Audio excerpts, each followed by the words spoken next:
I've been a coach now since I was 19 years old. I'm now 38, and that is without a doubt the angriest I've ever been with a group at half time. It was a very, very intense dressing room.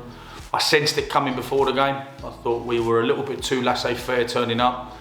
So many players scrolling through the warm-up, lacked the intensity. I pulled them nicely in the warm-up. Probably should have nailed them there and then. But I thought I'd give the boys the benefit of the doubt because they've been very good this year. And in the first 45 minutes, what we served up was nothing short of an absolute disgrace. And I don't hide from that. I'll stand in front of the camera all day long and absolve my players week in, week out. I won't absolve them off the back of that 45 minutes. It was an absolute nonsense.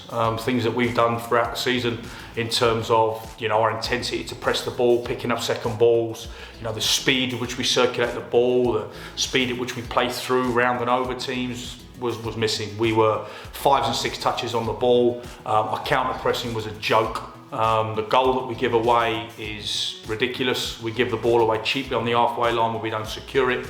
The lad gets down the side of us far too easy, pulls back across, and to have basically a free hit 5-6 yards from goal is terrible. So we had to learn some lessons. As I said, it was a very, very intense dressing room at half time. I did get personal with a few, more than a few. I think I could only really absolve 2 from the first half performance. And then yield a wonderful response. Players come out second half with an intent. We run after them, we put them under pressure. We get ourselves up the pitch. I think within about a minute of the restart, we then go get equalise. And then I could only really see from that perspective us kicking on a little bit hardly, and then kicking on again. And then we get involved in an incident. Their lad obviously raises what looks like a punch, albeit a pretty pathetic one, but still. Then it's a scuffle. It's a scuffle on the sideline. It's a scuffle on the side of the pitch. It's nothing really you wouldn't normally see. It's just a bit of pushing and shoving, and unfortunately then the referee decides to get himself involved. He sends their 11 off.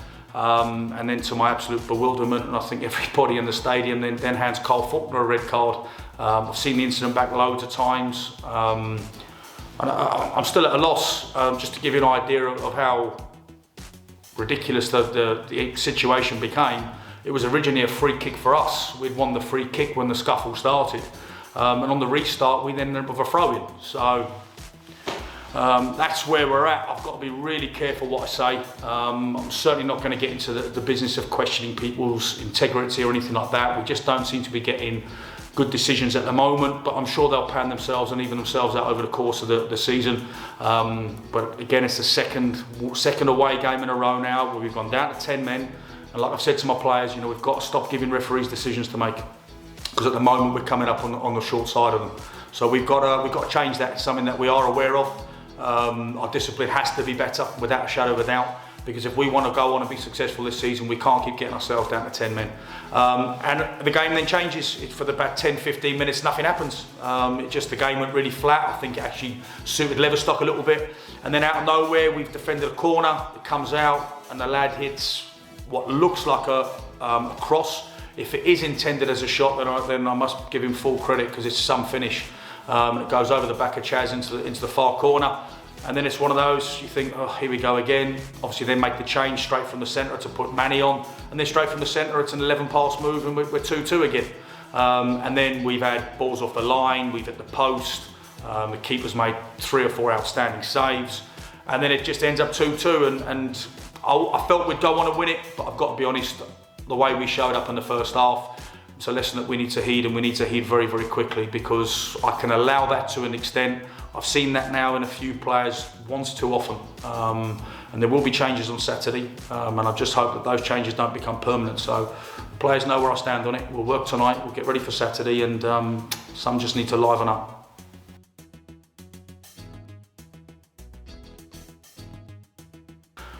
So yeah, the curse strikes, unfortunately. We've now got 2 3-game bans with Liam McCrowan and Carl Faulkner now going to miss the next 3, which is a blow. As I said, one I can't have any complaints with. The second one I certainly can, but it is what it is. We've got to move on, and like I say all the time, it's players' disappointment leads to other players' opportunities. So we'll have Joe Mead back for that game.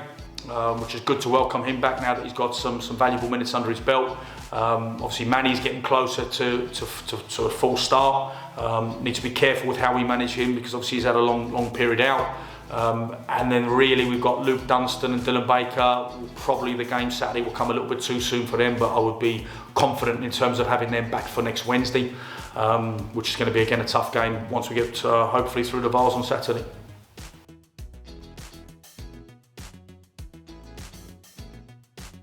I'm going to be honest, it's a side I don't know a great deal about. I don't choose to look at league positions, league tables, league form, because I think you can sometimes buy into a false economy with that. What we do know is, everybody knows at the end of this competition, the best 2 teams within it, they get a chance to go to Wembley, and we're no different to any other team in the competition. We'd all love to go there in May and go and have the opportunity to play there. But what we do know is, if we turn up, like I said, on first half Saturday, and like we did for probably 25 minutes against Holmer Green in the previous round, you know, we're going to make a real tough work of it. And if we're at our levels and we deliver what we're supposed to do and impose our philosophy on them, then we give ourselves a great chance of making sure in the next round, I'm sure we'll be backed by a great crowd. Looking forward to, as I said, being back home on our pitch. But we know at the moment, as I said, as much as we've only lost 1 in 15, which I think any manager would be pleased about, but at the moment we've got 1 clean sheet in 4, which just isn't good enough. So we've got to start working at getting some clean sheets, the 0s and 1s against us, and then being ruthless in the opposition box. So we've got to be better than we have been in the last 2 games, that's for sure.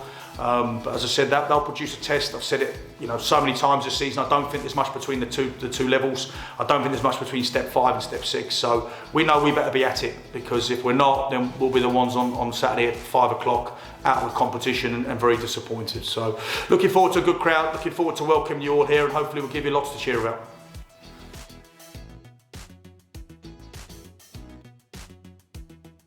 Very tough game from what I hear. Spoke to a few other managers who've obviously played against them. I believe they're a very technical side. They've got good players going forward. They're a side that I would expect from bits I've seen of them to be up there, thereabouts at the end of the season. I know they've lost a couple this year. They've definitely got goals in their team. They play obviously at Hertford on a 3G pitch, which sometimes we're not used to playing on 3Gs. That can cause you a few little issues. But for me, there's no excuse. We've got to make sure that we go there, and I know it's not going to be a grass pitch, but we train on AstroTurf every single week. Loads of our lads have played on 3G, 4G, whatever we call it nowadays. And the most important thing for us is to get our performance levels right. As I said, if we can get that intensity in terms of the way we press the game and in terms of the intensity at which we pass the ball and circulate possession, then I'd back us against anybody. But one thing I do know is it's one of those sides, Saint-Pantelimon, if you turn up and you're not at it and you're carrying a little bit from the weekend, then you can go there and take a good hiding. So we've got to make sure, as I said, that we get ourselves right. We'll hopefully have a few back by Wednesday. And looking forward to what's going to be another tough game, and most importantly for us, it's an opportunity to win another 3 points and keep that momentum going.